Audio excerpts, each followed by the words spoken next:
Oui, bonjour. Mais du coup, justement, Déborah, Oui. parlez-nous un peu de vous, votre parcours. Oui. Présentez-vous. Alors moi, je viens de Toulouse, j'ai 25 ans. J'ai eu un bac technologique STMG, donc option mercatique. Marketing, en fait. D'accord. Plus exactement. Et j'ai enchaîné avec un BTS MUC.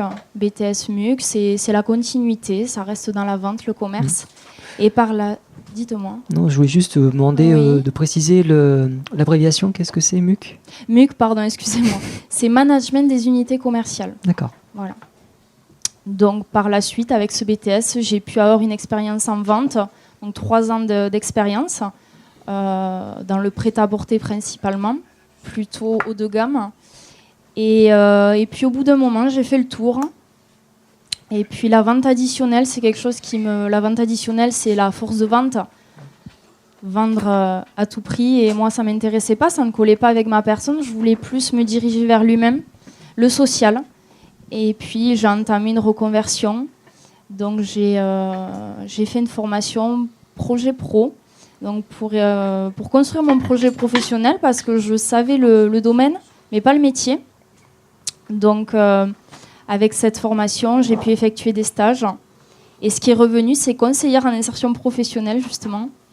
Avec la vente, j'ai fait le lien dans le sens où il y a le conseil, l'accueil et l'accompagnement. Mais les finalités sont différentes. Et donc là, depuis peu, je suis en formation à l'AFPA d'Évreux pour être conseillère en insertion professionnelle. Donc on vous retrouvera bientôt, du coup. Voilà, donc je fais d'ailleurs prochainement un stage au sein de la mission locale. Voilà. Je me permets, parce que c'est un parcours assez dense en fait, dans ce que vous nous dites. Je me permets de vous demander aussi quel âge vous avez pour resituer un petit peu. Oui, 25 ans. 25 ans, d'accord, c'est 25. Voilà. Très bien. Mais qu'est-ce qu'il y a, Dean ? Oui, elle l'avait dit, c'est ça, mais je n'écoutais pas à ce moment-là. On avait des problèmes de micro. Dean, Oui. vous n'êtes pas obligé de me reprendre. Ah bah si. Bah, faites-vous plaisir alors. En parlant de l'AFPA, je serai le 26. D'accord. Le 26, je serai. J'ai rendez-vous avec eux. Sur de la formation aussi ? L'agence de sécurité, en fait. D'accord, ok. Ouais. D'accord. On a parlé pendant l'interview d'Arnaud Sellier, justement, de l'importance d'avoir le permis. Ouais. L'avez-vous ? Oui. Le permis véhicule. Ben oui, d'ailleurs, quand je me suis inscrit la première fois, ils n'ont pas voulu me prendre par rapport à ça. Je n'avais pas le permis. Et là, du coup, ils m'ont rappelé, en fait. Mais je ne l'ai toujours pas. Mais voilà, mais cette fois, ils m'ont appris. Après, je sais pas. La première fois, c'était par rapport au permis. Ils n'ont pas voulu me prendre. Sur un parcours comme ça, dans ce que vous dites, Déborah, Oui. vous avez été diplômée, Oui. vous le disiez. Et puis, une fois l'obtention de ce diplôme, il y a une réorientation. Vous nous l'expliquiez aussi à l'instant. Comment ça se passe au bout d'un moment ? Est-ce qu'on n'est pas face à d'un seul coup un vide face à soi ? On est passé par un cursus, on est passé par une formation, on a tout bien fait, on est diplômé même. Et puis, quand arrive l'heure de mettre en pratique ce diplôme, c'est ce que vous avez fait, vous vous rendez compte que c'est pas ça qui vous convient. Comment ça se passe au bout d'un moment quand on est face à ce vide, de se dire mais mince, en fait mon parcours m'amène là où je voulais pas aller ? Mais c'est une grosse période de doute, de remise en question sur soi, sachant que j'avais même mes amis qui avaient un parcours qui suivait son cours, dans lequel ils étaient épanouis, et moi j'étais complètement en remise en question. Je me suis rendu compte qu'effectivement, c'était pas fait pour moi, la vente, le commerce. C'est un monde assez particulier, un monde de requins. Et c'est vrai que j'ai pas ce tempérament. Et puis... Alors du coup, on se rend compte, je me permets de pousser un peu, quand je vais trop loin, vous me répondez pas, puis c'est tout, on fera ça comme ça. Mais du coup, vous vous rendez compte que c'est pas vers ça que vous voulez vous tourner, travailler. Il se passe quoi là ? On arrête de bosser ou une rupture de contrat ou je sais pas comment ça se passe, mais en tout cas on se retrouve à un moment sans boulot et là, qu'est-ce qui amène à se dire je vais être conseiller en orientation quoi ? Quelles sont les étapes, quel est le cheminement ? Alors du coup j'ai annoncé à mon employeur que je souhaitais quitter l'enseigne où j'étais pour lui expliquer que justement, mais depuis un moment ça a tourné dans mon esprit. Je savais que la vente, au bout d'un moment, je ne souhaitais plus y rester. Donc ça a été le social, en réfléchissant aussi en parallèle de mon métier de vente. Et donc après, j'ai assez rebondi de suite.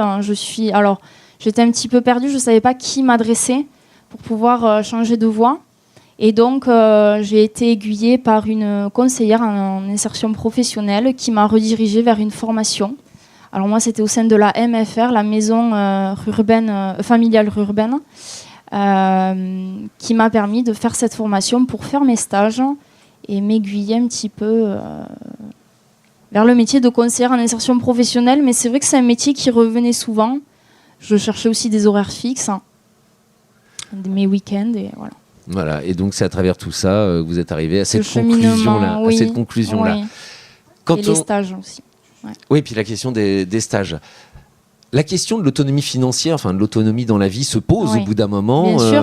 Voilà, Benjamin nous en parlait juste à l'instant en nous disant voilà, 22 ans, voilà, c'est maintenant, j'ai besoin d'être tranquille vis-à-vis de dans mon esprit, voilà, dans l'esprit. Voilà. Déborah, vous, à 25 ans, l'autonomie, c'est plus qu'on la veut, c'est on l'a ou en tout cas on doit la maintenir. Du coup, passer par un cursus de reconversion assez tôt dans une carrière, avec en plus l'impératif de s'assumer et d'être autonome, comment ça se passe ? Du coup, ça peut être évident. J'ai été au chômage, voilà, j'ai fait ma demande d'allocation chômage. Et puis, j'avais la chance, mon père avait un petit appartement, donc j'ai eu cette chance-là. Et je lui en remercie, je suis très reconnaissante de ça. Et donc, voilà, je me débrouillais un peu de par moi-même comme je pouvais. Mais c'est vrai qu'à travers aussi ma formation, j'avais mon chômage qui était maintenu. Donc, ça m'a aussi aidé à pouvoir... pouvoir maintenir son autonomie. Voilà, parce que c'est pas facile, effectivement. C'est un coup à la perdre au bout d'un moment en plus. Ah oui, bien sûr. Et on l'avait déjà échangé sur une émission il y a 1 mois et demi autour de gagner l'autonomie, c'est bien, mais la maintenir, c'est encore mieux. Parce que revenir en arrière et la perdre quand on l'a acquise, ça fait jamais du bien, quoi, forcément. On a l'impression de faire marche arrière. Quoi. Oui. Dylan Dean, vous souhaitiez conclure ? Moi, j'avais juste une dernière question, c'est concernant, vu que vous avez dit vous habitez à Toulouse, mais comment ça se fait que vous êtes retrouvé sur Évreux, en fait ?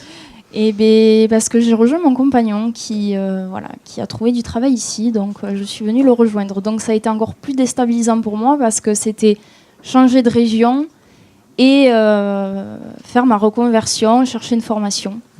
Voilà. Ça doit pas être évident justement de changer de région. Ouais. On est tous les deux il faut repartir des zéros un petit peu, on va dire en fait. Comme moi, quand je suis arrivé, en fait, il fallait que je retrouve une nouvelle salle de boxe.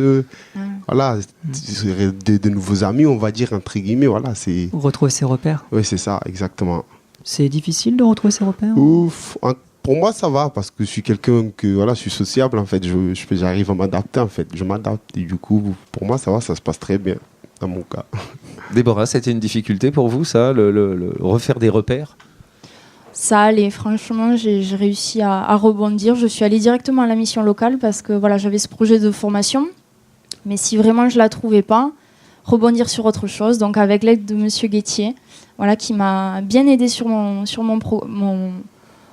projet professionnel. Et donc j'ai pu obtenir cette formation à Évreux, à l'AFPA. C'est quelqu'un de très gentil même. Nous le citerons au générique, Julien, à ce moment-là. Voilà. Eh bien, merci à vous, Déborah Merci. et Benjamin, pour votre témoignage de votre parcours. Merci à vous. Puis, à bientôt.